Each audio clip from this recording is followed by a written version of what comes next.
Hello all, welcome to story world. నేను రిజ్వానా. శ్వేత గులాబీ చివరి భాగం. ప్రీతి దమయంతికి ఎదురుగా కూర్చొని ఉంది. దమయంతి విరగబడి నవ్వుతోంది. ఏం కథ! ఇంత గొప్ప కథని నా జన్మలో వినలేదు.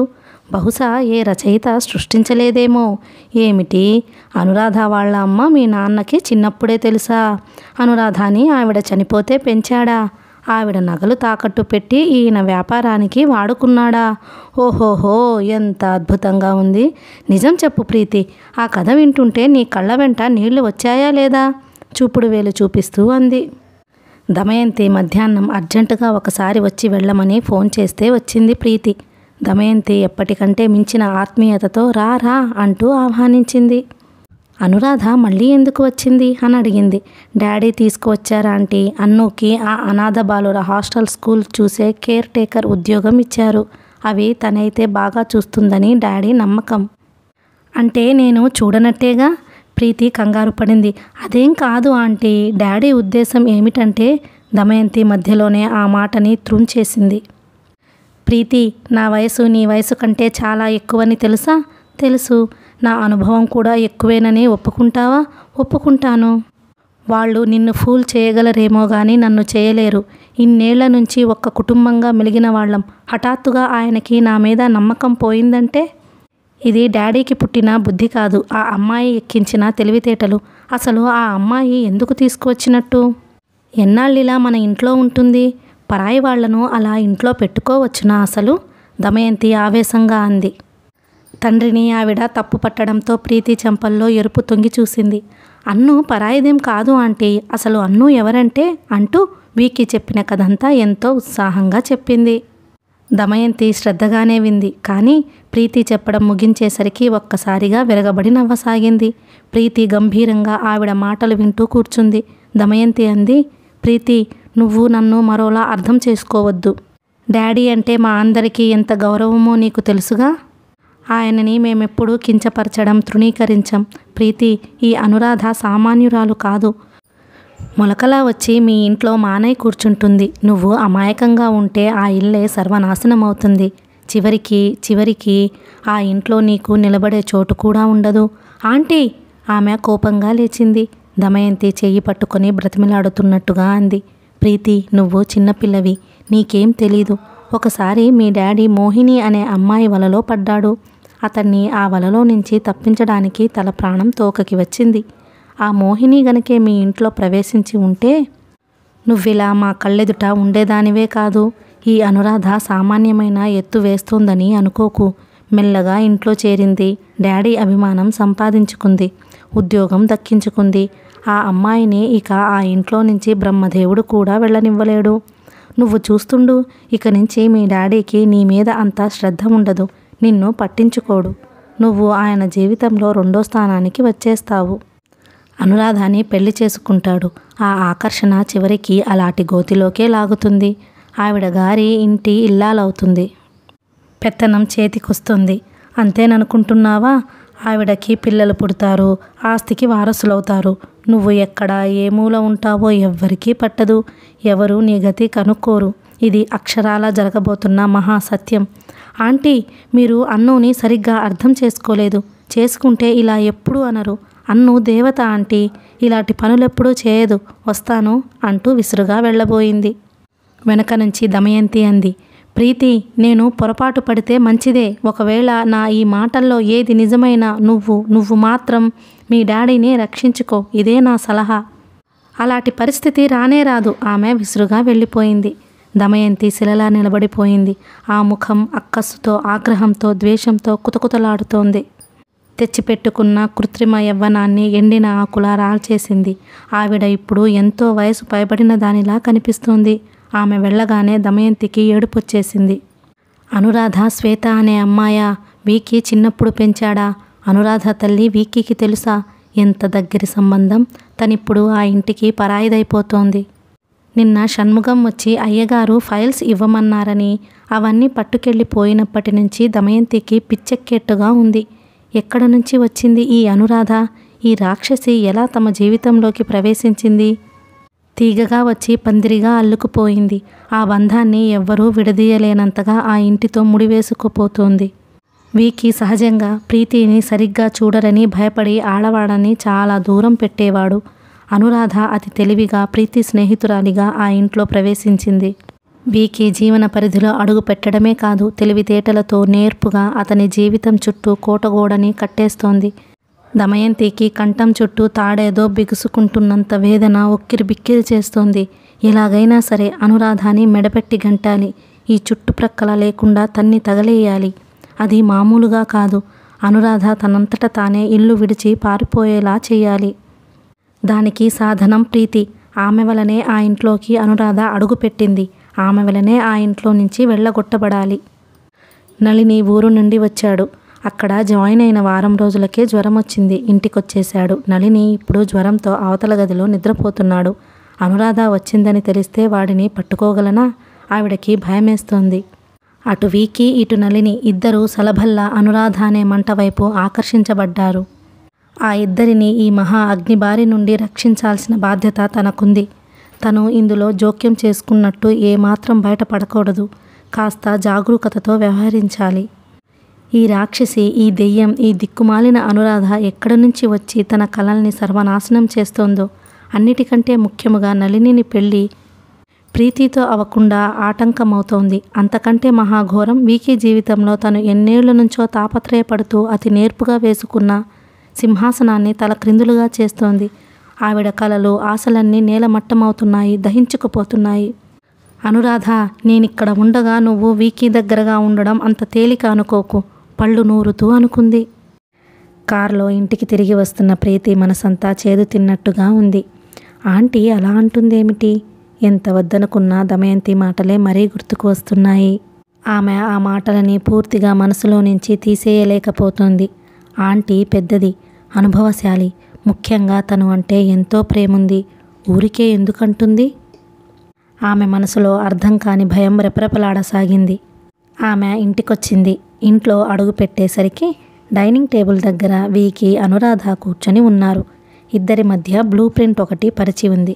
తండ్రి పెన్సిల్ మొనతో చూపిస్తూ ఏదేదో వివరించి చెబుతున్నాడు. అనురాధ ఆ బ్లూ ప్రింట్ మీదకి తల వంచి శ్రద్ధగా చూస్తున్నది. ఇద్దరి తలలు తాకేటంత దగ్గరగా ఉన్నాయి. వాళ్ళిద్దరూ అసలు ఈ లోకంలోనే లేనట్టుగా మాట్లాడుకుంటున్నారు.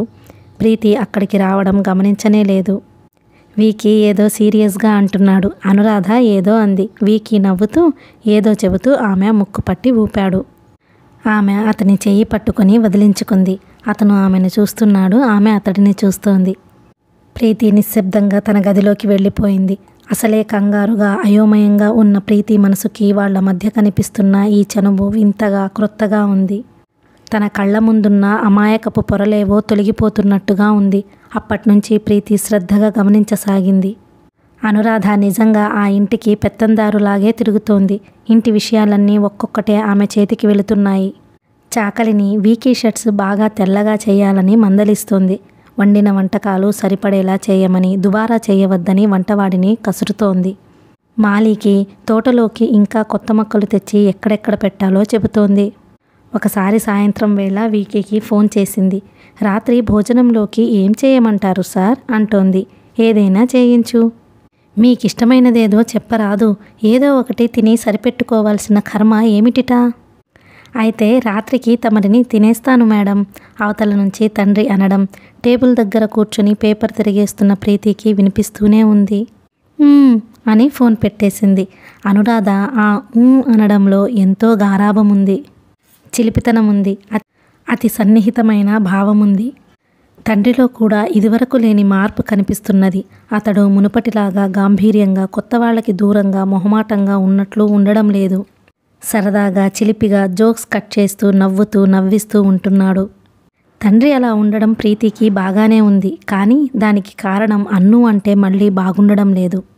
అనురాధ వీకి తన బ్యాంకు పుస్తకాలు, చెక్ బుక్ ఇవ్వగానే చేసిన మొట్టమొదటి పని వరమ్మ పిన్నికి ఉత్తరం రాస్తూ, కళ్యాణి పెళ్లికి అయ్యే ఖర్చు మొత్తం నేనే పంపుతాను, సంబంధం చూడాల్సింది, మంచి వరుణ్ణి చూడవలెను అని రాసింది. వరమ్మగారు అనురాధ కాళ్ల మీద ముడ్డు పెట్టుకున్నంత మన్ననగా, సంతోషంగా జవాబు రాసింది. అన్ను పెద్ద బుద్ధిని కొనియాడింది. 1000 ఏళ్ళు చల్లగా బ్రతకమని దీవించింది. పెళ్లి కొడుకు హైదరాబాదులోనే ఉన్నాడని అనురాధానే చూసి నిర్ణయం చేయమని చెప్పింది. అన్ను ఆ కుర్రాడిని పిలిపించి చూసింది. కుర్రాడు నచ్చాడు. అన్ను తానే పెళ్లి పెద్ద అయి వ్యవహరించింది. పెళ్లి ఇక్కడే జరిగే ఏర్పాట్లు చేసింది. వరమ్మ, పిల్లలు విశాఖపట్నం నుంచి శారద వచ్చారు. అన్ను చేతుల మీద కళ్యాణి పెళ్లి బాగానే జరిగింది. పెళ్ళైన తర్వాత వీకి అన్నుని తీసుకువెళ్ళడానికి వచ్చాడు. ఆమె ప్రొద్దుట నుంచి తిరిగి అలసిపోయింది. ముఖం వాడిపోయినట్టుగా ఉన్న ఆ కళ్ళల్లో చెప్పలేనంత ఆనందం, ఉత్సాహం కనిపిస్తోంది. కారులో ఇంటికి తిరిగి వస్తున్నప్పుడు అతను అన్నాడు, శ్వేత, నీకు అలసట అనేది తెలియదా? అసలు నేనేం కష్టపడ్డానని. చేతిలో డబ్బు లేకపోతే ఏది చెయ్యాలన్నా కష్టం. భగవంతుడు ఈ చేతులు ఇచ్చింది ఎందుకు? ఒకరికి సహాయపడడానికి కాకపోతే. వీకి ఆ మాటలకి ముగ్ధుడయ్యాడు. శ్వేతకి తనకి స్వభావంలో చాలా పోలికలున్నాయి. ఒకరికి సహాయం చెయ్యాలంటే ఇద్దరికీ విసిగే రాదు. ఆమె చేతిని తన చేతిలోకి తీసుకుంటూ, ఇంత మంచి వ్యక్తి యొక్క చెయ్యి అందుకోగలగడం నా అదృష్టం కదూ అన్నాడు. దయ ఉంచి అలా అనకండి.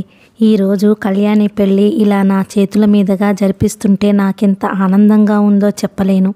ఈ మనోబలం, ఈ స్థైర్యం ఇదంతా మీరిచ్చినదేగా. ఆమె అతను భుజం మీద తల ఆనించుకుని కళ్ళు మూసుకుంటూ, నాకేమనిపిస్తుందో తెలుసా? నాకిప్పుడు పుష్కలంగా డబ్బుంది. వటవృక్షం లాంటి మీ నీడ ఉంది. మీ నీడలో సుఖంగా నిలబడి నేను ఈ ప్రపంచంలో వీలైనంత మంది అనాథలకి, ఒకప్పుడు నాలాగా బాధపడిన దిక్కులేని వాళ్ళకి నాకు చేతనైనంత సేవ చేయాలనిపిస్తోంది. అతను ఆమె చెయ్యి నొక్కాడు. నడుం చుట్టూ చెయ్యి వేసి దగ్గరకు తీసుకున్నాడు. శ్వేత, తప్పక చేద్దువు గాని నేను కూడా నీకు సహాయపడతాను. మన ఇద్దరం కలిసి ఇలా చేస్తుంటే నాకెంత సంతోషంగా ఉందో తెలుసా? అతని కంఠం కంపించింది. ఆమె తల మీద చెయ్యి వేసి నిమురుతూ అన్నాడు, శ్వేత, నాకిప్పుడు బాగా అర్థమవుతోంది. స్త్రీ పురుషులిద్దరిలో ఒకరికి ఒకరు సమానమైన జోడుగా, తోడుగా ఉంటే ఈ జీవితంలో ఎన్నెన్నో గొప్ప పనులు చేయవచ్చు. నాకు చిన్నప్పుడు పెళ్ళయింది. బిడ్డ తండ్రిని అయ్యాను. కానీ స్త్రీపరమైన ఈ అండ గురించి నాకు తెలియనే తెలియదు. నీ తోడు, నీ ఆలోచనలు నన్ను ఉత్తేజపరుస్తున్నాయి. 1000 రెట్లు బలం వచ్చినట్లుగా ఉంది. నీతో కలిసి నేను ఎన్నెన్నో మంచి పనులు చేయగలను అనిపిస్తోంది. ఈ కళ్యాణి పెళ్ళి ప్రథమం అనుకో. మనిద్దరం జీవితాంతం ఎన్నైనా చేయవచ్చు. అతను తల త్రిప్పి ఆమె పాపిటిలో ముద్దు పెట్టుకున్నాడు.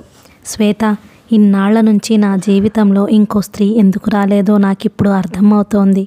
నేను నీ కోసం ఎదురుచూస్తున్నానని ఇప్పుడు తెలుస్తోంది. భగవంతుడు నాకు నిన్ను, నీకు నన్ను ఇచ్చాడు. మనిద్దరం కలిసి నా అనేవాళ్ళు లేని వారికి మన ప్రేమని పంచవచ్చు. అవును, ఇప్పుడు నాకు ఆకలి బాధ లేదు.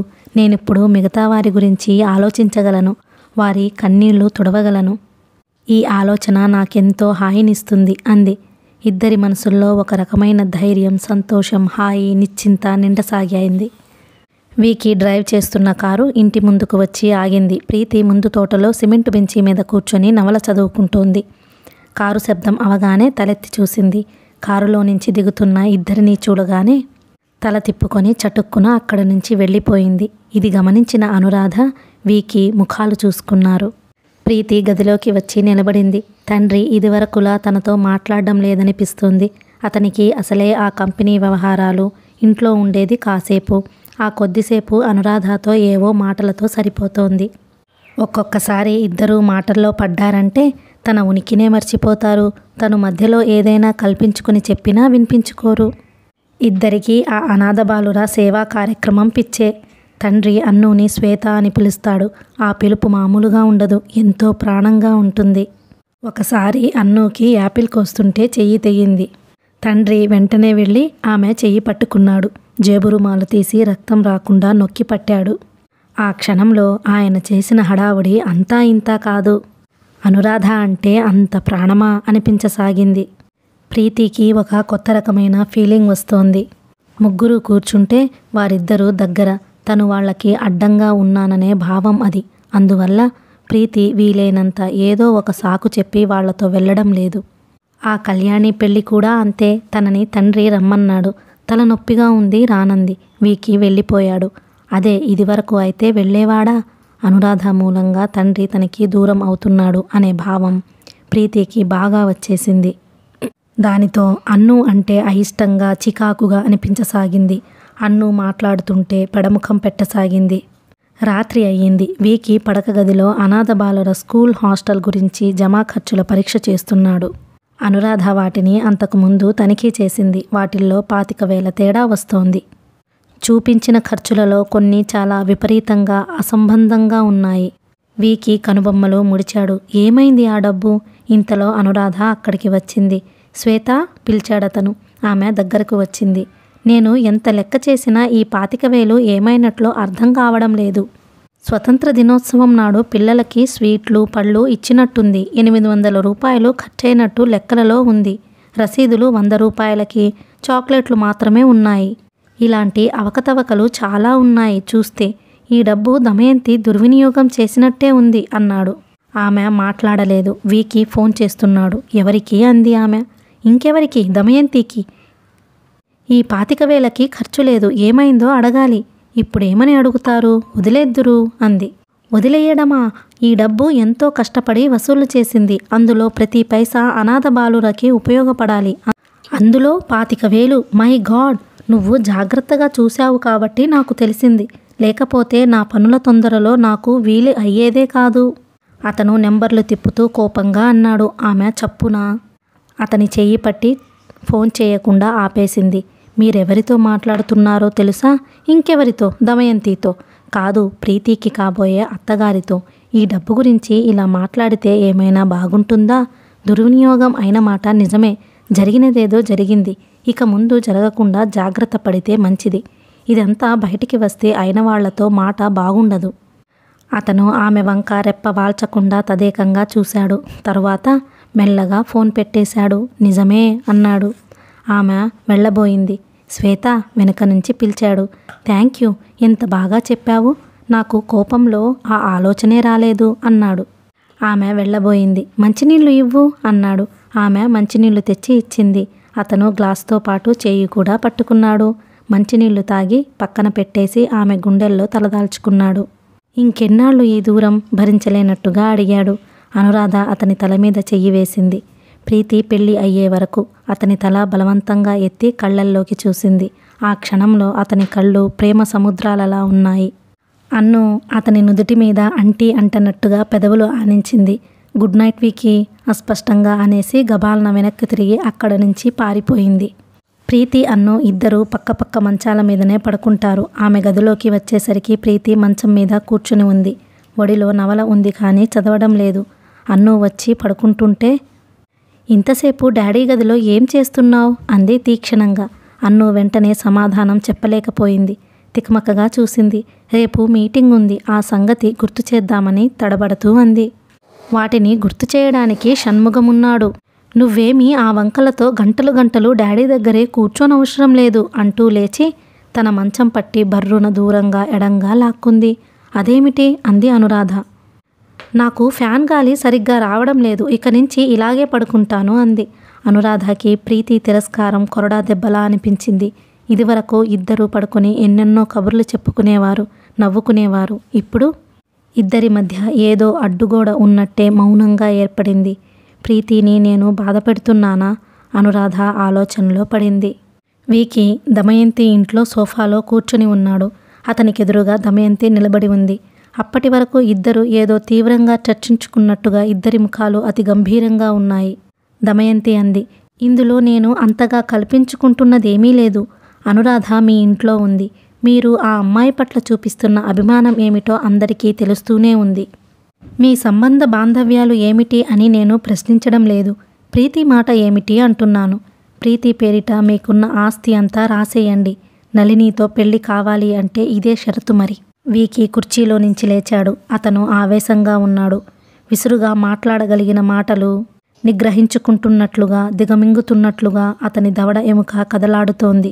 మీ షరతు చాలా అన్యాయంగా ఉంది. ప్రీతికి నేనెందుకు అన్యాయం చేస్తాననుకుంటున్నారు? నా మీద నమ్మకం లేదా? మీకు నా మీద నమ్మకం ఉందా? ఉంటే అనాథ బాలుర హాస్టల్ ఫైల్స్ అలా తీసుకునేవారా? చెక్ చేసుకునేవారా? దమయంతి తీవ్రంగా అడిగింది. ఆ మాట ఎత్తగానే అతనికి ఇంకా కోపం వచ్చింది. మనుష్యులు ఎప్పుడూ ఒకేలా ఉండరు. మారిపోవడం మానవ నైజం. పాతవాళ్ళు దూరం అవుతుంటారు, కొత్త వాళ్ళు వస్తుంటారు.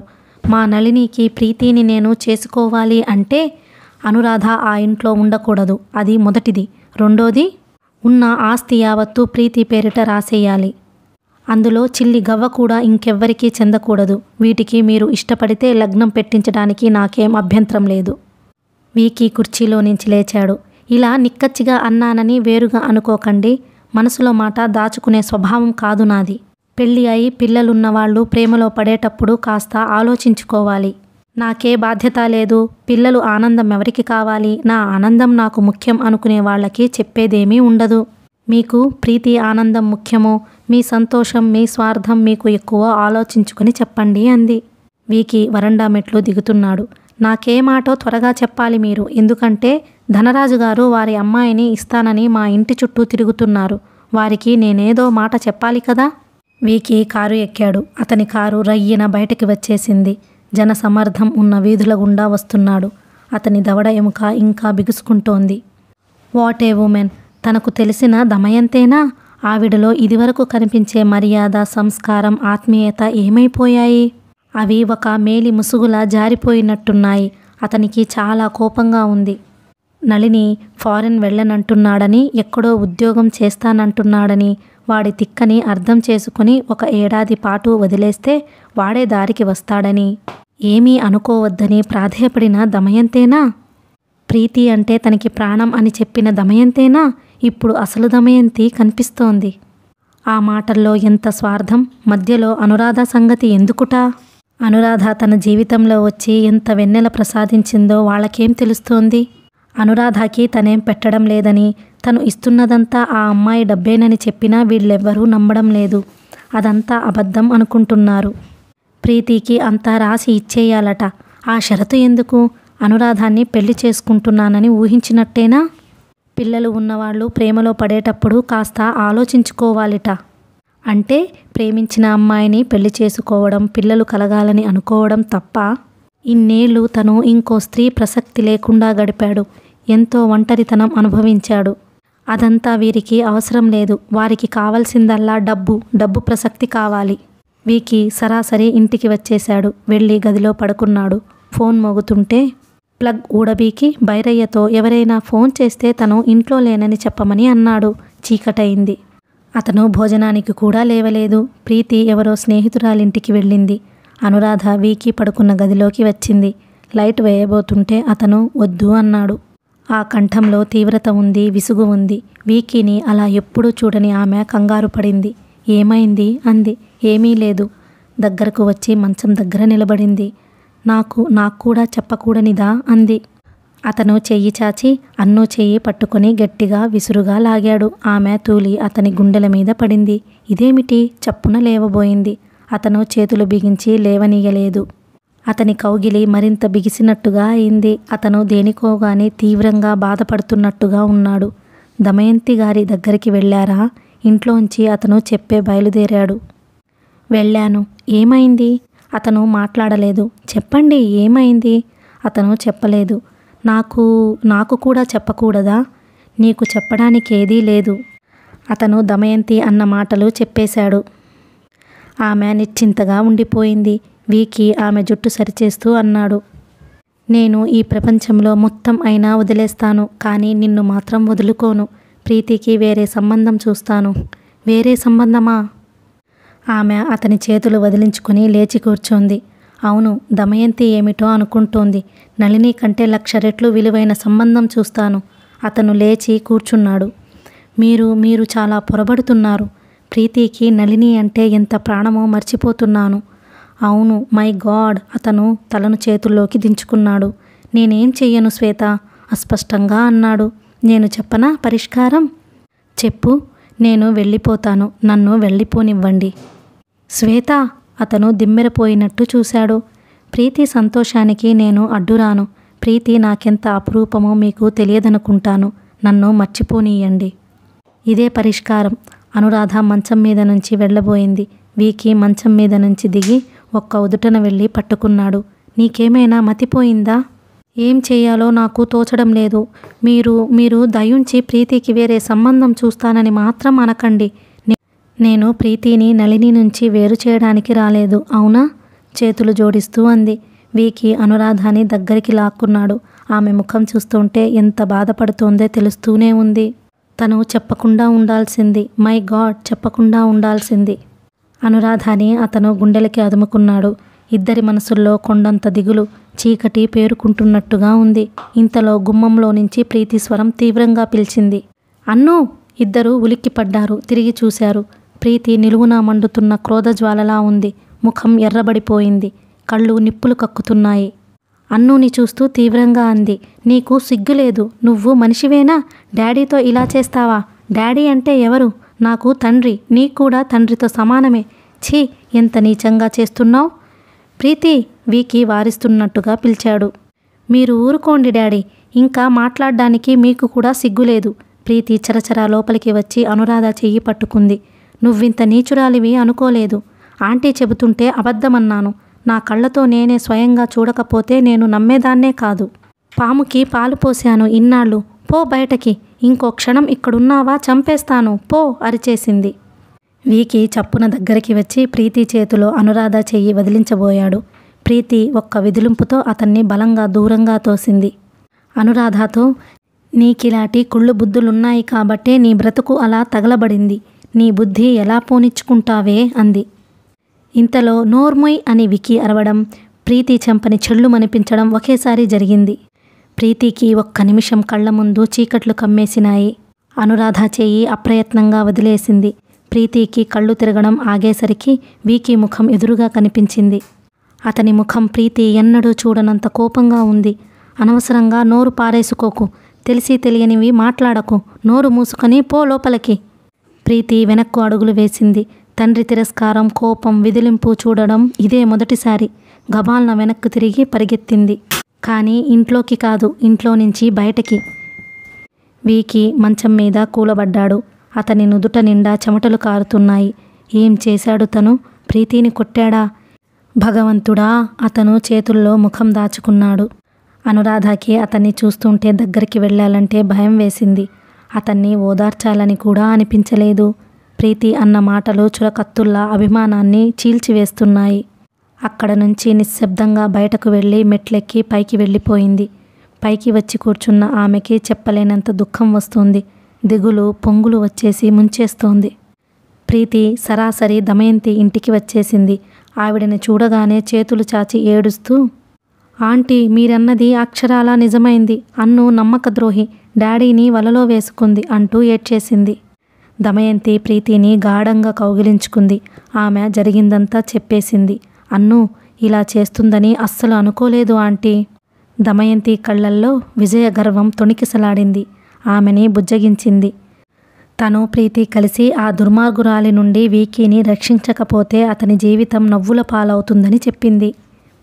ఇంతలో వీకీ కారు అక్కడికి వచ్చింది. తండ్రిని చూడగానే ప్రీతి గబాల్న లోపల గదిలోకి వెళ్ళి తలుపులు మూసేసుకుంది. రండి అంది మర్యాదగా. వీకీ ఆవిడ వైపు చూడలేదు. సరాసరి వెళ్ళాడు. ప్రీతి, ప్రీతి తలుపు తట్టాడు. తలుపు తీ. నేను తీయను, ప్రీతి చచ్చిపోయింది. తలుపు తీ అరిచాడు. తీయను తీయను ఇంకా గట్టిగా అరిచింది. నువ్వు తీయకపోతే నేను బద్దలు కొట్టి లోపలికి వస్తాను, తలుపుల మీద గుద్దుతూ అన్నాడు. నువ్వు తలుపులు పగలగొట్టి లోపలికి వస్తే ఇక్కడ నా శవం చూస్తావు అరిచింది. అతను మ్రాన్ పడిపోయినట్లు నిలబడ్డాడు. క్షణం దీనంగా, ప్రీతి ఇంటికి వెళదామురా, నీకు అన్నీ చెబుతాను. నేను రాను రాను, ఆ రాక్షసి ఉన్నంతవరకు అడుగు పెట్టను. ప్లీజ్, మా తల్లివి గదు. నువ్వు మా డాడీవి కాదు, అందుకే నన్ను కొట్టావు, నాకెవ్వరూ లేరు ఏడుస్తూ అరిచినట్టుగా చెప్పింది. అతనికేం చెయ్యాలో పాలుపోలేదు. దమయంతి కల్పించుకుంటూ అంది. మిస్టర్ వీకీ, ప్రీతి ఆవేశంలో ఉంది. మీరు ఇప్పటికి వెళ్ళండి, నేను బుజ్జగించి పంపిస్తాను. వీకీ తిరిగి వచ్చేశాడు. వచ్చి కారులో కూర్చుంటుంటే అతనిలో బలమేదో హరించుకుపోయినట్లుగా అనిపించసాగింది. అతని మనసు తుఫానులో చిక్కుకున్నట్లుగా ఉంది. 2 వారాలు గడిచాయి. ప్రీతి ఇంటికి రానేలేదు. దమయంతి ఒక విధంగా రానీయలేదు. వచ్చిన ఈ అవకాశం జార విడచదలుచుకోలేదు. అనురాధాని వీకీ జీవితంలో నుంచి వెళ్ళగొట్టాలి అంటే ఇదే సమయం. ప్రీతికి ఆవిడ రాత్రింబవళ్ళు వీకీ మీద చెప్పి ఎక్కించసాగింది. ఈ ప్రమాదం నుండి మీ నాన్నని రక్షించాలంటే నువ్వే చెయ్యాలి. ఆ పని నీ ఒక్కదాని వల్లనే అవుతుంది. నువ్వు కాస్త గట్టిగా నిలబడితే ఆయన తప్పకుండా దారికి వస్తాడు. అనురాధ ఆ ఇంట్లో నుంచి వెళ్ళకపోతే చాలా అనర్థాలు చుట్టుకుంటాయి. నీకు ఇక మీ నాన్న జీవితంలో మనసులో కూడా చోటు దొరకదు అని చెప్పసాగింది. ప్రీతి అసలే కంగారుగా ఉందేమో ఈ మాటలు విని ఇంకా భయపడిపోయింది. ఎలాగైనా సరే తండ్రిని ఈ విషవలయంలో నుంచి తప్పించాలని నిర్ణయించుకుంది. దమయంతి చెప్పినట్లే అక్షరాలా నడుచుకోసాగింది. ఆమెకి తండ్రి మీద కంటే అనురాధ మీద చాలా కోపం వచ్చింది. తను ఎంత ప్రేమించింది, ఎంత అభిమానంగా చూసింది, అదంతా చివరికి ఇలా విషంలా కక్కింది. నమ్మకద్రోహి, విశ్వాసహీనురాలు. అసలు ఆంటీ అన్నట్టు అలాంటి వాళ్ళని ఏం చేసినా పాపం లేదు కసిగా అనుకోసాగింది. ప్రీతి ఊరికే ఇంట్లో ఉండిపోలేదు. దమయంతి సలహా ప్రకారం వీకి భాగస్వాములందరికీ ఫోన్లు చేసింది. తనకి వచ్చిన ఇబ్బంది చెప్పింది. అంకుల్ మీరైనా డాడీకి చెప్పండి అంది. అందరికీ ఈ వార్త వినగానే తల తిరిగిపోయింది. వీకి ఏమిటి, ప్రీతిని కొట్టడమా? ఇది వాళ్ళు నమ్మలేకపోతున్నారు. వాళ్ళకి ఆమె మీద ఎనలేని సానుభూతి, అనురాధ మీద అంతులేని కోపం వచ్చినాయి. కొంతమంది ఇళ్ళకి ప్రీతి స్వయంగా వెళ్ళి చెప్పింది. కొంతమంది ఆమె దగ్గరికే వచ్చారు. దమయంతి ప్రీతికి వచ్చిన బాధ గురించి చెబుతుంటే వాళ్ళకి కన్నీళ్లు తిరిగాయి. జాలితో మనసు కరిగిపోయింది. నీకెందుకమ్మా, ఆ అమ్మాయిని నాన్నగారి దగ్గర నుంచి వెళ్ళగొట్టే బాధ్యత మాదిగా అని హామీ ఇచ్చారు. అక్కడ నుంచి వీకీకి ఫోన్లు మొదలయ్యాయి. అయ్యంగారు అన్నాడు, మిస్టర్ వీకీ, మీరు చేసిన పని ఏమీ బాగోలేదు. మీరు రెండో పెళ్లి చేసుకోవాలి అనుకుంటే ఎవరైనా మా కుటుంబాల్లో మంచి పిల్లని చూసి చేసుకోండి, అంతేగాని అంటూ మొదలుపెట్టాడు. సారీ, ఇది నా స్వవిషయం అంటూ ఫోన్ పెట్టేశాడు. వీకీ సాబ్, అమ్మాయి గారు చాలా బాధపడుతున్నారు. మీరెలా ఇలా చేస్తుంది అని మాకు ఆశ్చర్యంగా ఉంది అన్నాడు ఒకతను. ప్రీతి సంగతి నేను చూసుకుంటానులేండి, చిన్నపిల్ల, తనకి అర్థం కాదు అని పెట్టేశాడు. మనుషులు ఇంటికి వచ్చి చెబుతున్నారు, ఫోన్లు చేస్తున్నారు. అతనికి తల వాచిపోతున్నట్టుగా ఉంది. 15 రోజుల్లో అతని జీవితం అందరి నోట్లో ఒక పెద్ద చర్చ అయిపోయింది. ఎవరి అనురాధ, అసలు ఎక్కడి నుంచి వచ్చింది అనే చర్చ వచ్చింది. అసలు ఎవరైనా సరే అలా పరాయి వాళ్ళని మన ఇళ్లల్లోకి రానియకూడదు, లేకపోతే మన గతి అంతే. పాపం ప్రీతి చూడరాదు, ఎంత అవస్థపడుతోందో. ఒక్కగానొక్క పిల్ల, ఎన్ని కష్టాలు వచ్చాయో అంటూ భాగస్వాములు, భార్యలైన ఆడవాళ్లు విమర్శించారు. పిల్లంటే ఆయనకి చాలా ప్రేమ. ఒక ఆవిడ నమ్మలేనట్టుగా అడిగింది. ఏం ప్రేమ, మగాడి బుద్ధే అంతా. ఎవరైనా ఆడది తగిలిందంటే పిల్లలు, భార్య, వ్యాపారం అన్నీ బలాదూరే అంది ఇంకొక ఆవిడ. మొత్తానికి దమయంతికి పెద్ద పని అయింది. ఫోన్లు అవిరామంగా మోగేవి. ఇంటికి వచ్చిన వాళ్ళు ఇదే చర్చ అయిపోయింది. దమయంతి లాయర్లని సంప్రదించింది. ప్రీతికి మైనారిటీ వెళ్ళిపోయింది. తండ్రి మీద దావా వేస్తున్నట్లు నోటీసు ఇప్పించింది. ఆ నోటీసు చూడగానే వీకీకి పిచ్చెక్కినట్లుగా అయ్యింది. అసలు ఇప్పటికే అతని బ్రతుకు బజారున పడింది. ఇక కోర్టులు, కేసులు అంటే చెప్పనవసరం లేదు. కన్న కూతురుతో వైరమా? My god, my god. ప్రీతికి తెలివి తెప్పించేదెలా? ఎంత బ్రతిమిలాడినా, ఎంతమంది చేత కబురు చేసినా ప్రీతి ఆ దమయంతి ఇంటి నుంచి రావడం లేదు. ప్రీతి అమాయకత్వంతో తన జీవితము బజారున పడేసుకుని తండ్రి జీవితం నవ్వుల పాలు చేస్తోంది. అనురాధ మీద కోపంతో తనేం చేస్తుందో తనే తెలుసుకోవడం లేదు. అనురాధ తల్లి నగలు, బ్యాంక్ పాస్ పుస్తకాలు, చెక్ బుక్ తెచ్చి వీకీ ముందు పెట్టింది. కన్నీళ్లతో వాటిని చూస్తూ, ఇవేమీ నాకు అవసరం లేదు, నాకు ప్రీతిని తెచ్చిపెట్టండి అంది. శ్వేత, వీకీ అన్నును దగ్గరికి లాక్కున్నాడు. నేనెంత క్షోభపడుతున్నానో మీకు తెలియదు.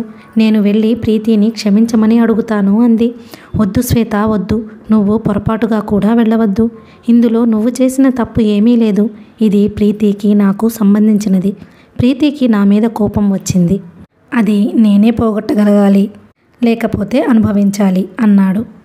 అనురాధకి అతని ముఖం చూస్తే జాలేసింది.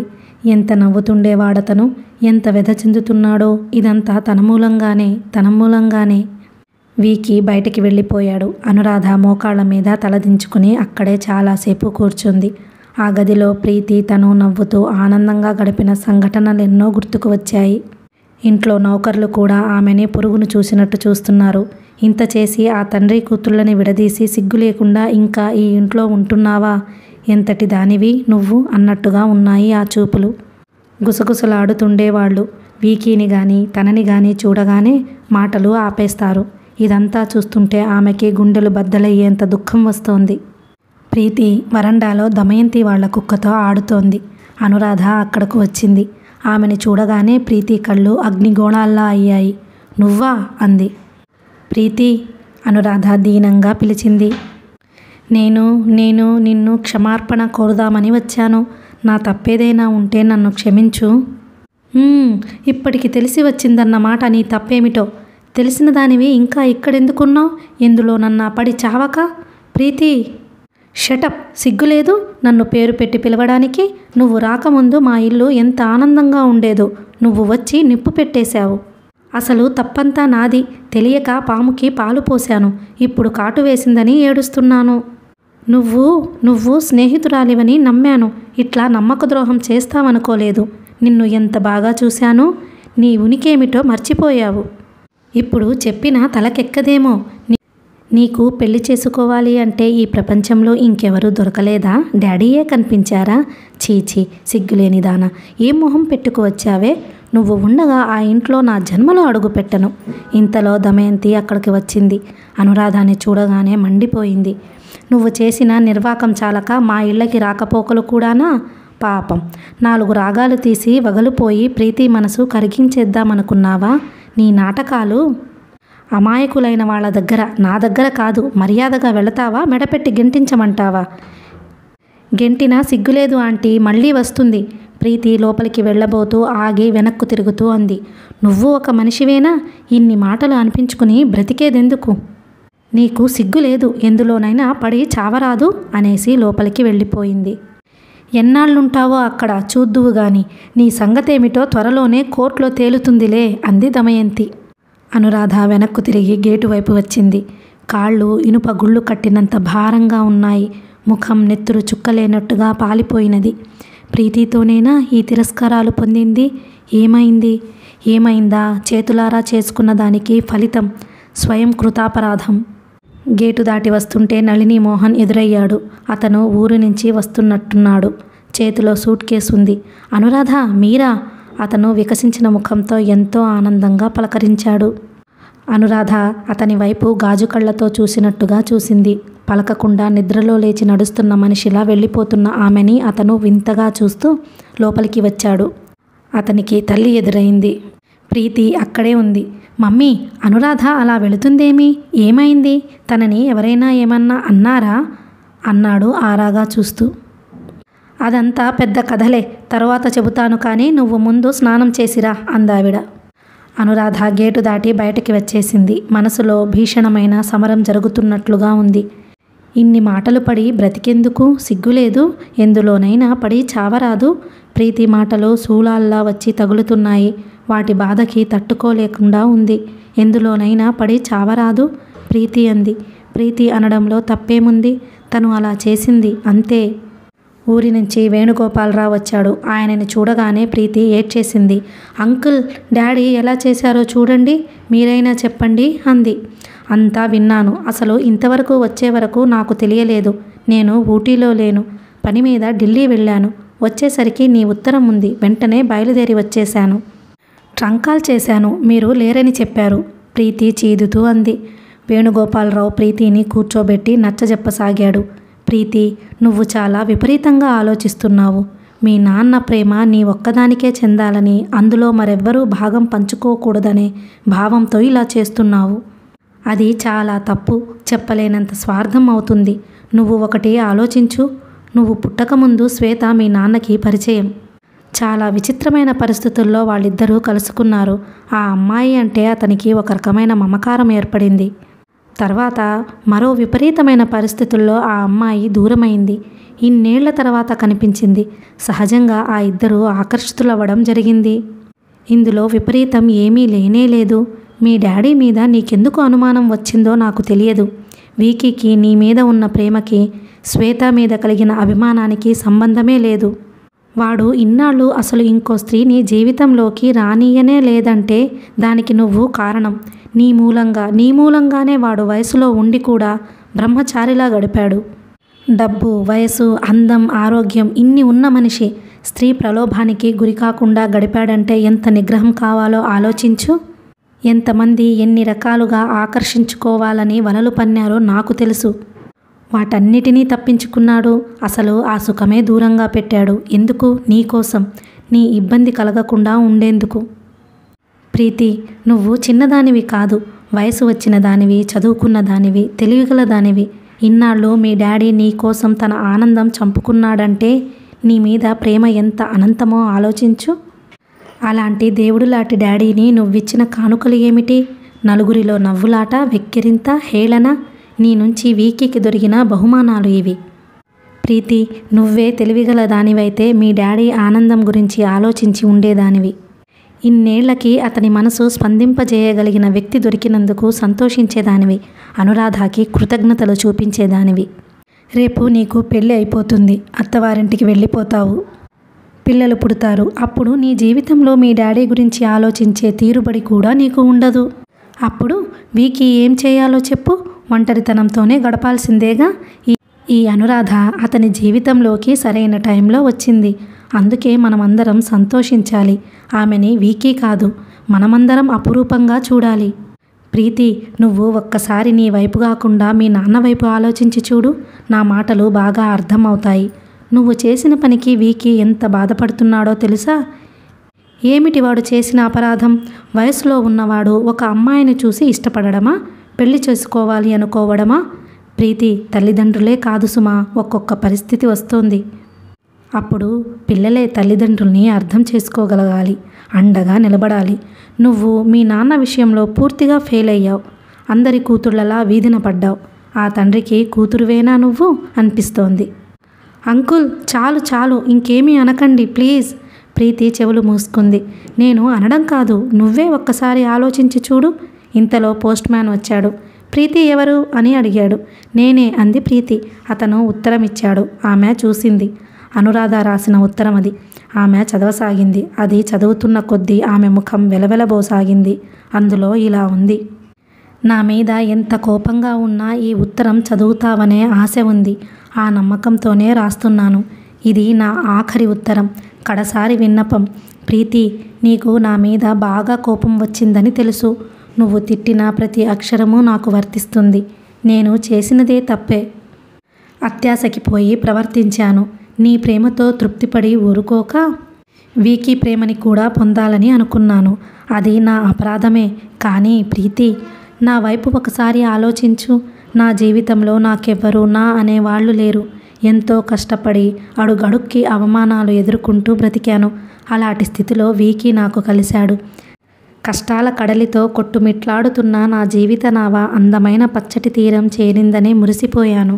కానీ భగవంతుడు నేను అదృష్టానికి అనర్హురాలిని అన్నట్టుగా నాకా ఒడ్డు అందకుండా చేసి మళ్ళీ సుడిగుండంలోకి తోసేశాడు. ప్రీతి, వీకీ నన్ను చిన్నప్పుడు పెంచాడు. నన్ను అతను ఈ 18 సంవత్సరాలలో ఒక్కరోజు కూడా మర్చిపోలేదు. ఎక్కడో అనాథగా నాకెవ్వరూ లేరని కృంగిపోతూ బ్రతికిన నాకు వీకీ లాంటి వ్యక్తి గుండెల్లో గుడి కట్టినట్లుగా జ్ఞాపకం ఉన్నాయని తెలిసేసరికి నాలో స్త్రీత్వం వరదలై పొంగింది. ప్రేమ అనే దానికి మొహం వాచినట్లుగా బ్రతుకుతున్న నేను ఒక్కసారి కాళ్ల క్రింద భూమి వదిలి ఆకాశంలోకి ఎగిరిన దానిలా అయిపోయాను. నా అంత అదృష్టవంతురాలు లేదనుకున్నాను. నువ్వు నాకు పరాయిదానివి కాదు. నీతో విడదీయలేని సంబంధం ముడిపడుతోందని సంతోషించాను. వీకీ మా అమ్మవి వెలలేని నగలు ఇచ్చాడు, డబ్బు ఇచ్చాడు. కానీ వాటి అవసరం నాకేమాత్రం లేని స్థితిలో అవి నాకు లభించాయి. మీరు చూపించే ప్రేమాభిమానాల ముందు అవి నాకు తృణప్రాయంగా కనిపించాయి. ప్రీతి, ఇప్పుడు నేను డబ్బుగల దాన్ని అయ్యాను. కానీ విషాదం చూసావా? నేను ఇప్పుడు ఫీల్ అవుతున్నంత ఒంటరితనం, పేదరికం ఇంతకు ముందెప్పుడూ అనుభవించలేదేమో. ప్రీతి, నేనెంత దురదృష్టవంతురాలిని కదూ. నన్ను ప్రేమించిన మీ ఇద్దరికీ తీరని బాధ కలిగించాను.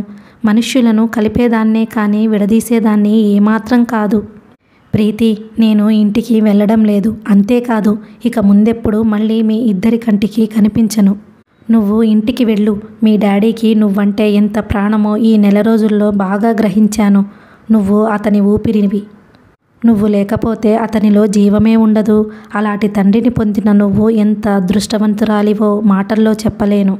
నన్ను ఒక పీడకలగా మర్చిపో. నేను మీ ఇద్దరి జీవితాల్లో పెనవేసుకుని ఇన్నాళ్ళు నా అనేవాళ్ళు లేని బాధని మర్చిపోదామని ఆశించాను. కానీ నాకు ఆ అదృష్టం లేదని, అందుకు అర్హత లేదని భగవంతుడు తీర్పు ఇచ్చాడు. ఆ ఆశ దురాశ అని రుజువైంది. ప్రీతి, మనుష్యులు ఉంటే కదా కోపతాపాలు. ఈ లోకంలో లేని వాళ్ళ మీద జాలిపడవచ్చుగా, వాళ్ళు చేసిన తప్పులు మన్నించవచ్చుగా. నేను అదే కోరుకుంటున్నాను. ప్రీతి, నువ్వు నన్ను మన్నించు. నేను మనస్ఫూర్తిగా కోరుతున్న కడసారి కోరిక ఇది. మరు జన్మ అనేది ఉంటే ఏమిచ్చినా ఇవ్వకపోయినా నీలాంటి స్నేహితురాలిని ఇమ్మని భగవంతుణ్ణి ప్రార్థిస్తాను. నీ అన్ను. ఏమిటమ్మా అది? ఎవరు రాశారు? వీకీయా? కాదు అంకుల్. ఆమె వేణుగోపాలరావుకి ఆ ఉత్తరం ఇచ్చి కుర్చీలో కూలబడింది. ఆయన ఉత్తరం చదివి, నేను చెప్పలేదు పూర్ గర్ల్ అన్నాడు. ఇంతలో నళిని అక్కడికి వచ్చాడు. అతని జుట్టు రేగి ఉంది. కళ్ళు ఎర్రబడినట్టుగా ఎర్రగా ఉన్నాయి. వస్తూనే ప్రీతిని చూస్తూ పళ్ళు బిగువునా అన్నాడు. ఇప్పుడు నీ కసి తీరిందా? మమ్మీ, నువ్వు పండగ చేసుకోండి. అనురాధ స్లీపింగ్ పిల్స్ మింగింది. చావు బ్రతుకుల్లో ఉస్మానియాలో ఉంది. మై గాడ్, నువ్వు మమ్మీ కలిసి అనురాధాని చంపేశారు, బలవంతంగా చంపేశారు. నళిని అరుపులకి దమయంతి వచ్చింది.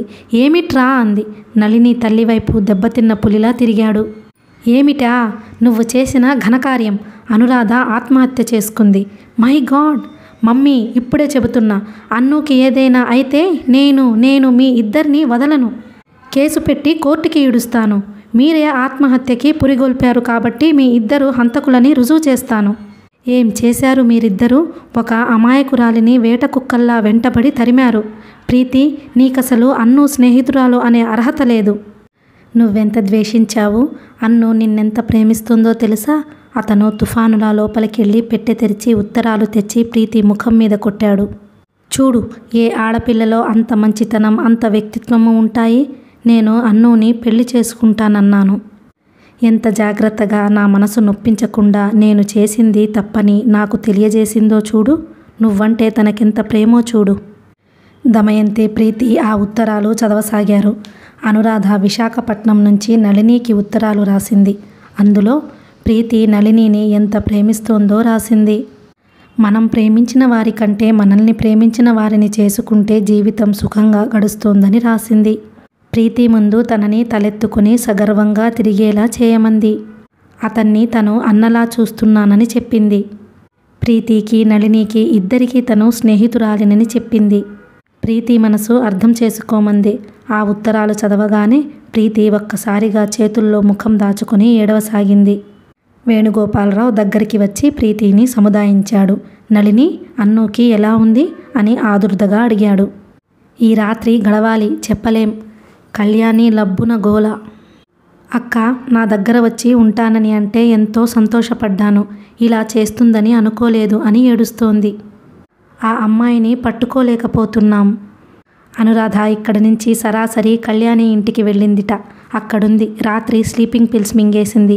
ఉదయం 10 గంటలకు చేర్పించారు. నళినికి తెలిసిన ఒక అతని తండ్రికి హార్ట్అటాక్ వచ్చిందంటే ఉస్మానియాకి చూడడానికి వెళ్ళిన నళినికి ఎమర్జెన్సీ వార్డులో ఆ పక్క బెడ్ మీద అనురాధాని చూసి మూర్ఛ వచ్చినంత పనైంది. వెంటనే అక్కడ తెలిసిన డాక్టర్స్ని పట్టుకొని కేసు తెలుసుకొని తనే దగ్గరుండిపోయాడు. వీకీకి ఫోన్ చేస్తే వచ్చాడుట. అతన్ని కూర్చోబెట్టి వచ్చాడు. అతను ఉదయం నుంచి స్నానం కూడా చేయలేదు, భోజనం లేదు. లోపలికి వెళ్ళబోతున్న అతను తల్లివైపు తిరిగాడు. మమ్మీ, నీకు కొడుకుగా పుట్టినందుకు నేనెన్నడూ పడనంతగా ఇవాళ సిగ్గుపడుతున్నాను. నీకు అంకుల్కి మధ్య అడ్డుగా వచ్చిందనేగా అన్నుకి ఈ గతి పట్టించావు. మమ్మీ, ఎందుకలా పరాయి వాళ్ల కోసం ప్రాకులాడతావు? నా చిన్నప్పటి నుంచి చూస్తున్నాను. జీవితాంతం ప్రాకులాటే తప్ప నీకేం మిగిలింది? అమాయకురాలైన ప్రీతిని పావుగా పెట్టుకుని తెర వెనక నిలబడి నాటకమంతా నువ్వు ఆడించావు. అది అంకుల్కి తెలియదనుకుంటున్నావా? ఇదంతా ఆయన భరించడం ఆయన మంచితనం. అదే ఇంకొకళ్ళైతే నువ్వు ఎక్కడ ఉండాలో అక్కడ ఉండేదానివి. ఛీ, నీకు కూడా ఉన్నానుగా నేను. నాకలాంటి పరిస్థితి ఎవరైనా తెప్పిస్తే నువ్వు భరించగలవా? అతను చిత్కారం చేసి లోపలికెళ్ళిపోయాడు. పావుగంట అనంతరం నళిని స్నానం చేసి బట్టలు మార్చుకొని వచ్చాడు. అతను మళ్ళీ వెళ్ళిపోతున్నాడు. ఎక్కడికి అన్నాడు వేణుగోపాలరావు. హాస్పిటల్కి. అన్ను స్థితి ఇంకా దిగజారితే సాగనంపి వస్తాను. తల్లి వైపు చూస్తూ అన్నాడు. ప్రీతి హఠాత్తుగా లేచి అతని దగ్గరికి వచ్చింది.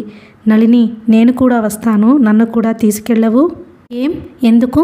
అన్ను ఏమైనా బ్రతుకుతుందేమో 2 మాటలు అని ఉన్న ఊపిరేదో తీసేద్దామనా కోపంగా అడిగాడు. నన్నేమీ అనకు నళిని, నీకు పుణ్యం ఉంటుంది. నేను చాలా తప్పు చేశాను ప్రీతి చేతులు జోడిస్తూ అంది. పద నేను వస్తాను అంటూ వేణుగోపాలరావు లేచాడు. ముగ్గురు వెళ్ళిపోయారు. దమయంతి ఒంటరిగా ఆ ఇంట్లో నిలబడిపోయింది. భయంకరమైన ఒంటరితనం ఆవిడని భూతంలా వెక్కిరించసాగింది. నళిని తిరస్కారపూరితమైన మాటలు మరీ శూలాల్లా తగులుతున్నాయి. ఇంతలో ఫోన్ మోగింది. దమయంతి తీసింది. హలో, దమయంతి ఉందా? అవతల నుంచి మోటుగా ఉన్న కంఠం అడిగింది. ఎవరు అంది. నేను మేజర్ రమాకాంత్ని. ఆ పేరు వినగానే దమయంతి ముఖం వికసించింది. ఓ నువ్వా అంది. దమయంతి ముఖం విప్పారింది. ఒంటరితనం మర్చిపోయింది. ఉస్మానియాలో ఎమర్జెన్సీ వార్డులో అనురాధ మంచం మీద స్పృహ లేకుండా పడి ఉంది. పక్కన వీకి కూర్చొని ఉన్నాడు. అనురాధ చేతిని తన చేతిలోకి తీసుకుని చూస్తున్నాడు. ఆ రోజు తను వేలికి పెట్టిన డైమండ్ రింగ్ అనురాధ మళ్ళీ తీయలేదు. తల్లి నగల్లో ఇంకా ఖరీదైనవి, ఎంతో అందమైనవి ఉంగరాలు ఉన్నా ఏ ఒక్కటి పెట్టుకోలేదు. అసలు నగలే పెట్టుకోదు. నాకు వద్దు బాబు అంటుంది. అతను నిట్టూర్చాడు. ఆమె స్థితి చూస్తే బ్రతుకుతుందనే ఆశ ఏమాత్రం లేదు. అనురాధని జీవితంలో రెండోసారి శాశ్వతంగా పోగొట్టుకుంటున్నాడతను. అతని మనసు రాయిలా ఉంది. ఎలాంటి భావం కలగడం లేదు. ఇంతలో అక్కడికి వేణుగోపాలరావు, ప్రీతి, నళిని వచ్చారు. వేణుగోపాలరావు నిశ్శబ్దంగా వీకి భుజం నొక్కి తన బాధని, సానుభూతిని వ్యక్తపరిచాడు. ప్రీతి తండ్రి వైపు చూసింది. అతను ప్రీతి వైపు చూడలేదు. ఆ నిమిషంలో తండ్రి ముఖం చూసిన ప్రీతికి గుండె నీరైంది. అప్పుడు కానీ తండ్రికి అనురాధ ఎంత ప్రియతమో వస్తువో తెలియలేదు. ప్రీతి యువతలికి వచ్చింది. నళిని కూడా వచ్చాడు. ప్రీతి హఠాత్తుగా నళిని చెయ్యి పట్టుకుని అతని భుజం మీద తలదాచుకుంటూ ఒక్కసారిగా ఏడ్చేసింది. నళిని, ఎలాగైనా అన్నుని బ్రతికించు. ఎంత ఖర్చైనా సరే. అన్నుకి ఏదైనా అయితే భగవంతుడా. డాడీ ఇంకా నా ముఖం చూడరు, నా పేరు కూడా తలవరు. అది నాకు తెలిసిపోయింది. నళిని, అన్నుని చంపేసిన దాన్ని అవుతాను. నళిని, నీకు పుణ్యం ఉంటుంది. అన్నుని బ్రతికించు. నన్ను ఈ మహాపాపం నుంచి రక్షించు. ప్రీతి హఠాత్తుగా క్రిందకి జారి మోకాళ్ల మీద నిలబడి అతన్ని పెనవేసుకుపోయింది. నళిని త్వరగా ప్రీతిని లేవదీశాడు. చీచి, ఏమిటది? లే. ప్రీతి ఆ నిమిషంలో అతనికి అమాయకురాలైన చిన్నపిల్లలా అనిపించింది. ప్రీతి తల నిమురుతూ అన్నాడు. నాకు చేతనైనంత చేస్తాను. ఆ పైన దైవలిఖితం ఎలా ఉందో. నువ్వైనా నన్ను క్షమించు అంది వెక్కిళ్ల మధ్య. ప్రీతి, మనిషిని నిస్వార్థంగా ప్రేమించడంలో హాయి ఏమిటో అన్ను ద్వారా తెలుసుకున్నాను. నీ మీద ఒకప్పుడు నాకు చాలా కోపంగా ఉండేది. ఇప్పుడేం లేదు, సరేనా? నళిని, నువ్వెంత మంచివాడివి. నేనే చెడ్డదాన్ని. అలా అనకు అన్నాడతను. మర్నాడు మధ్యాహ్నానికి అనురాధ కాస్త కళ్ళు తెరిచింది. మీదకి ఒక ముఖం వంగి ఎంతో ప్రేమగా, ఆత్మీయంగా పిలుస్తోంది. అన్ను. అనురాధ బలహీనమైన చెయ్యి ఆ పిలుపు గుర్తుపట్టినట్టుగా శూన్యంలోకి వెతుకుతున్నట్టుగా కదలాడింది. ఎవరు? ప్రీతి ఆ చెయ్యి 2 చేతులతో పట్టుకుంది. నేను అన్ను, ప్రీతిని. నీ ప్రీతిని గుర్తుపట్టావా? అన్ను తలూపింది. ఆ కళ్ళు ఇంకా స్థిరత్వం లేనట్టు శూన్యంలోకి చూస్తున్నాయి. నిజమేనా? నిజమన్ను. చూడు, అదుగో తనెవరో చూడు. ప్రీతి అనురాధ చెయ్యి పట్టుకొని అటు ప్రక్క మంచం దగ్గరగా కూర్చుని ఉన్న తండ్రికి అందించింది. వీకి అన్ను చెయ్యిని గట్టిగా పట్టుకున్నాడు. శ్వేత, అతని కంఠం కంపించింది. ఆ పిలుపు అమృతం పోసినట్టే చిక్కి పాలిపోయిన ఆ ముఖంలోకి ప్రాణం తెచ్చింది. కళ రాసాగింది. శ్వేత మళ్ళీ పిలిచాడు. నేను లేవబోయింది. వీకి లేచి మంచం మీద కూర్చొని శ్వేతని పట్టుకుని దగ్గరకు తీసుకున్నాడు. అనురాధకి స్పృహ బాగా వచ్చింది. తను వీకి చేతుల్లో ఉంది. ఎదురుగా ప్రీతి, వేణుగోపాలరావు ఉన్నారు. అనురాధ లేవబోయింది. కదలవద్దు, అలా కూర్చోండి, పర్వాలేదు నళిని అన్నాడు. అనురాధ అతని వైపు చూసింది. నళిని స్నేహపూర్వకమైన చిరునవ్వు నవ్వాడు. ఇక్కడ పరాయి వాళ్ళెవ్వరూ లేరు, అందరూ మీ వాళ్లే. అనురాధ అందరినీ చూసింది. వేణుగోపాలరావు అన్నాడు. ఒక ఫోన్ కొడితే నేను వచ్చేవాడిని కదా. నాకు చెప్పకుండా ఇంత హడావిడి చేసి మమ్మల్ని కంగారు పెట్టేశావు.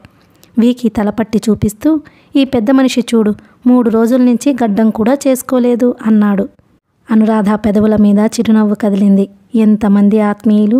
కళ్ళల్లో నీళ్లు నిండాయి. ప్రీతి, నళిని, మోహన్ల వివాహం ఎవ్వరూ కని విని ఎరుగనంత వైభవంగా జరిగింది. నళిని కొద్ది రోజులు గ్రామంలో ఉండి వచ్చిన తరువాత అనాథ బాలుర స్కూల్ హాస్టల్స్ ఆవరణలో కట్టే ఉచిత వైద్యశాలలో పనిచేసేటట్టు అంగీకారం అయింది. ఈ 2 ఏళ్ళు ప్రీతి నళినితో పాటే ఉండాలి. ప్రీతి ఆనందంగానే ఒప్పుకుంది. దమయంతి ప్రసక్తి లేకుండా వీకి, నళిని ఇద్దరూ ఈ వివాహం గురించి సంప్రదింపులు జరిపారు. నళినికి ఎలా కావాలో అనురాధ విని వీకికి చెప్పేది, ప్రీతికి నచ్చజెప్పేది. ముందు ప్రీతి నళినిల వివాహం అంటే ప్రీతి ససేమిరా ఒప్పుకోలేదు. నా పెళ్లిలో నాకు తల్లి లేని లోటు ఉండకూడదు. ముందు డాడీ అన్నుని పెళ్లి చేసుకున్న తర్వాతనే నా పెళ్లి అంటూ పట్టుబట్టింది. యాదగిరిగుట్టలో చాలా కొద్దిమంది మిత్రుల సమక్షంలో అనురాధని వివేకానంద్ శాస్త్రీయంగా పెళ్లి చేసుకున్నాడు. మంగళవాద్యాల మధ్య అనురాధ మెడలో మంగళసూత్రం ముళ్ళు వేస్తుంటే వీకీ చేతులు కంపించాయి. నుదుటన చెమట పట్టింది. ప్రీతి తనే తండ్రిని పెళ్లి కొడుకును చేసింది. నళిని అనురాధ తరపు బంధువయ్యాడు. వేణుగోపాలరావు ఇద్దరికీ సంబంధించిన పెళ్లి పెద్ద అయ్యాడు. ప్రీతి తండ్రి దగ్గర చుక్క పెడుతూ, డాడీ, కన్న కూతురు తండ్రిని పెళ్లి కొడుకు చేయడం వాట్ ఏ బ్యూటిఫుల్ ఎక్స్పీరియన్స్ అంది. థ్యాంక్స్ అలాట్ డియర్ అన్నాడతను. వీకీకి అది 2వ పెళ్లి. అంటే పెళ్లి పందిరి మధ్య పట్టుచీరతో ఒంటి నిండా ఖరీదైన నగలతో బొద్దుగా తిరుగుతున్న ప్రీతి అతని కూతురంటే కొత్తవాళ్లు ఎవ్వరూ నమ్మలేకపోయారు. వారం రోజులకే ప్రీతి వివాహం అత్యంత వైభవంగా జరిగింది. వీకీ కాస్త కూడా కష్టపడలేదు. భాగస్వాములే అండగా నిలబడి చేశారు. దమయంతి వివాహం టైంకి వచ్చేసి వెళ్ళిపోయింది. మేజర్ రమాకాంత్ ముస్సోరి తనతో రమ్మనమని ఆహ్వానించాడట. అదే సాయంత్రం వెళ్ళిపోయింది. పెళ్లి కూతురుగా ఉన్న ప్రీతి దగ్గరికి వచ్చింది అనురాధ. అనురాధని తన స్నేహితురాలు ఎవరికో మా అమ్మ అని పరిచయం చేసింది. ఆమె ప్రీతి దగ్గరకు వచ్చింది. ప్రీతి తలపట్టి వంచి నుదురు మీద ముద్దు పెట్టుకుంది. అన్ను కళ్ళల్లో నీళ్లు నాట్యం చేస్తున్నాయి. ఏమిటిది అన్ను అంది ప్రీతి. ఎవరికైనా చెప్పడం అలా చెబుతుంది కానీ అన్ను అనే పిలుస్తుంది. నువ్వు నాకు ఎంత సంతోషం ఇచ్చావో నీకు తెలియదు అంది. నేను నీకు ఇచ్చిన దానికి రెట్టింపు చేసి డాడీకి నువ్వు ఇచ్చేసేయ్. అన్ను, రేపు నేను నళినితో ఊరు వెళ్ళిపోతున్నాను. నెలకి ఒక్కసారి తప్ప రాకూడదని నళిని షరతు పెడుతున్నాడు. డాడీ జాగ్రత్త అంది. అన్ను ప్రీతి బుగ్గగిల్లి వచ్చిన అతిథుల మర్యాదల్ని చూడడానికి వెళ్ళిపోయింది. రాత్రి పొద్దుపోయింది. వచ్చిన అతిథుల్లో కొంతమంది వెళ్ళినా ఇంకా చాలామంది ఉండిపోయారు. బయట రిసెప్షన్ కోసం ఏర్పాటు చేసిన లైట్లు చెట్టుకి వెలుగుతున్నాయి. స్టేజ్ మీద ఇంకా పాప్ మ్యూజిక్ వాళ్ళు పాటలు పాడుతున్నారు. వీకీ ఎక్కడా కనిపించలేదు. అనురాధ లోపలికి వచ్చింది. ఎక్కడా లేడు. మెట్లెక్కి పైకి వచ్చింది. అక్కడ వీకీ నిలబడి ఉన్నాడు. అతను తెల్లటి బట్టలు ధరించి ఉండడంతో చీకట్లో నిలబడి ఉన్నా కనిపిస్తున్నాడు. మీరు ఇక్కడ ఉన్నారా? మీకోసం ఇల్లంతా వెతికాను అంది అనురాధ. అతను ఆమె చెయ్యి పట్టుకున్నాడు. తీసుకెళ్లి ఉయ్యాల మీద కూర్చోబెట్టి తన ఒడిలో తల పెట్టుకుని ఆకాశంలో మెరుస్తున్న నక్షత్రాల వైపు చూస్తున్నాడు. ఏమిటి ఆలోచిస్తున్నారు అంది అనురాధ. శ్వేత, ప్రీతి పెళ్ళి అయ్యే ఈ రోజు వస్తుంటే నాకు ఎంతో భయం వేసేది. ఎందుకంటే ప్రీతి వెళ్ళిపోతే నా జీవితమంతా శూన్యమే. ఆ ఒంటరితనం ఎలా భరించాలా అని భయపడేవాడిని. మిగిలిన ఆ జీవితం అంటే భయం వేసేది. ఇప్పుడు చూడు, ఆ ఊహే నాకు రావడం లేదు. నా జీవితంలో నువ్వు ఉన్నావు. ఇదెంత అదృష్టమో కదూ. ఉయ్యాల మెల్లగా ఊగుతోంది. అన్ను అతని జుట్టు మీద చెయ్యి వేసి నిమిరింది. అతని కంఠం భావోద్వేగంతో ఉంది. ఏం చెప్పాలో తోచలేదు. చూడు, ఇంకోటి కూడా అనిపిస్తుంది. నేను ఈ 18 సంవత్సరాలు వేచి ఉన్న సంగతి గుర్తుకు వస్తే నాకెంతో ఆనందంగా ఉంది. నాకు గతములో ఒక పెళ్ళి అయినట్టు కానీ, నాకో పెళ్ళికి దిగిన బిడ్డ ఉన్నట్టు కానీ నీ సమక్షంలో గుర్తుకు రావడం లేదు. జస్ట్ నేనిప్పుడే పెళ్లి చేసుకున్న వాడిలా ఉంది నా మనసు. నా ఈ చిన్నారి భార్యని ఎత్తుకొని అందమైన ప్రదేశాలకి పారిపోవాలనిపిస్తుంది. ఇలారా అంటూ శ్వేత వడిలో నుంచి తల తీసి సరిగ్గా పడుకొని శ్వేతని లాగి దగ్గరకు కూర్చోబెట్టుకున్నాడు. భుజాలు పట్టి శ్వేత తల గుండెల మీద ఆనేలా లాగాడు. ఎవరైనా వస్తారేమో అనురాధ లేవబోయింది. లేవకు, కొద్దిసేపు కదలకుండా అలాగే ఉండు అన్నాడు. ఇద్దరూ కదలడంతో ఉయ్యాల కదిలింది. మెల్లగా ఊగసాగింది. ఇద్దరూ ఊహల ఉయ్యాలలో ఊగుతున్నట్టే ఉంది. శ్వేత, ఏదైనా చెప్పు ఆర్తిగా అడిగాడతను. ఏం చెప్పను? నీకేమనిపిస్తుందో చెప్పు. కలలా ఉంది. ఇది నిజమేనా? నేనేనా? మీరేనా? లేక ఎక్కడైనా కూర్చొని కలగంటున్నానా? లేదు, నా దగ్గరే ఉన్నావు. నేను నీ దగ్గరే ఉన్నాను. నా శ్వేత గులాబీ, నా జీవిత నందనవనం నీ రాకతో సుమధుర అనుభవాలతో గుబాళిస్తోంది. ఇంత చక్కటి అమ్మాయి, సంస్కారం, మంచితనం, ఆత్మీయత పంచి ఇచ్చే వ్యక్తి దొరుకుతుందని భగవంతుడు హామీ ఇస్తే నేనే కాదు, ఎవరైనా 18 సంవత్సరాలు కాదు 100 సంవత్సరాలైనా వేచి చూస్తారేమో. అనురాధ అతని గుండెల మీద చెంప ఆనించి నిశ్శబ్దంగా వింటోంది. అతని గుండె టక్ టక్ మన్న చప్పుడు తన జీవితకాలపు గడియారంలా వినిపిస్తోంది. ఏ చెడ్డ పని చేశానో, ఇతని నుంచి అన్నేళ్లు దూరం అయ్యాను. అదేమిటో తెలిస్తే బాగుండును. పొరపాటుగా కూడా ఏ జన్మలోనూ చేయను. జన్మ జన్మలకి ఇతనికి దగ్గరగానే ఉంటాను అనుకోసాగింది. వారి జీవితాల్లో నవ వసంతంలా చల్లటి గాలి మెల్లగా వీస్తోంది. వారి ఆశల కాంతుల్లా నక్షత్రాలు మెరుస్తున్నాయి.